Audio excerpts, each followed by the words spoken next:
Good morning, everybody. Pastor Stitch, Narrow Path Christian Church, BC, Bay City, Michigan. Welcome to the Biker Devotional. So, from this point on, until it gets warming up again, you're probably going to hear the furnace in the background. I apologize for that, but that's what happens here in Michigan when we get to that certain point where we got to turn those ugly things called furnaces on. So there will be a little bit more noise in the background, and you know, it is what it is. I apologize, but I'm happy to be warm today.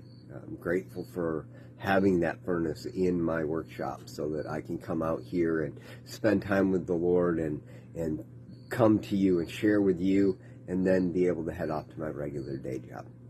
So this morning, as I was reading in Proverbs 28, I read this: "Happy is the one who is always reverent, but the one who hardens his heart falls into trouble."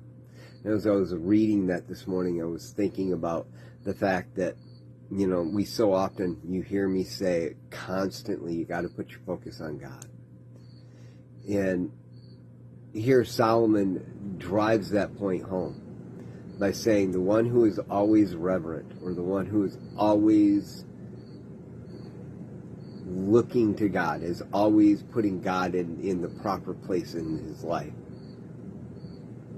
Always, they're happy. Their life moves in the direction that they can live with, right? Now, I'm not saying it goes the way they want it to. It goes in a way they can live with it, and they're not distraught over it. All right?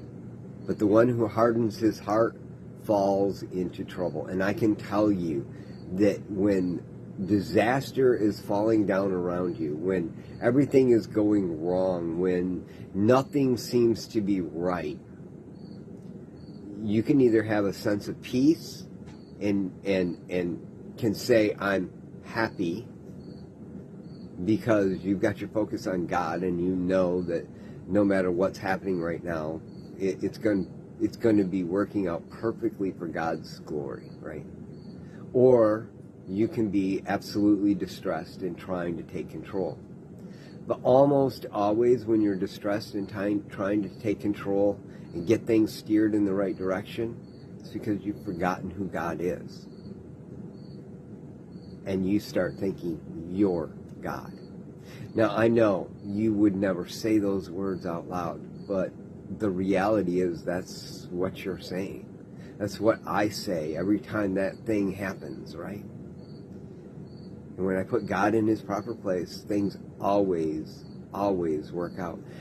A couple weeks ago, I was working on the motorcycle, and I couldn't get the rotor on because the magnets on the rotor were too strong, and they would not allow the splines to line up. And I was frustrated. My daughter yelled at me and said, "You got to walk away, Dad. Give it some time and come back to it." And I know me, that's not going to work. It's actually going to make things worse. I'm going to dwell on it. I'm going to focus on it. I'm going to figure it out. Instead, I sat there and I said, "Ashley, you need to leave me alone. I need to get this done, or I'll be much worse. So just leave me alone for a minute and let me figure it out." And I sat down and I looked at it, and I put my focus to God, and I said, "God, I need your help. The strength, whatever it is, to get these magnets lined up and get these splines lined up and let it just drop on." And as I was sitting there, frustrated over this whole thing, God told me to do something.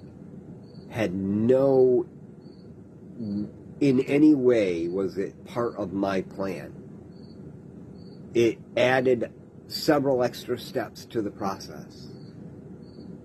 But because I put God first, I did it, and it dropped right on.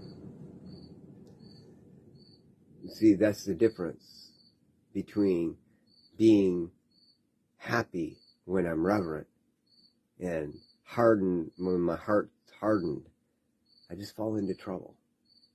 I hope without a doubt that I gave someone an encouragement today to recognize that if it's difficult right now, your focus might be in the wrong place. And if you can put it in the right place, I promise you focus on God, things will turn around. It won't necessarily be in the direction and in a way you expected it to, but it will turn around. You will find your life is moving in the direction it needs to move. And the proverbial happy will be your attitude. I love y'all. Hope you have a great day. God bless.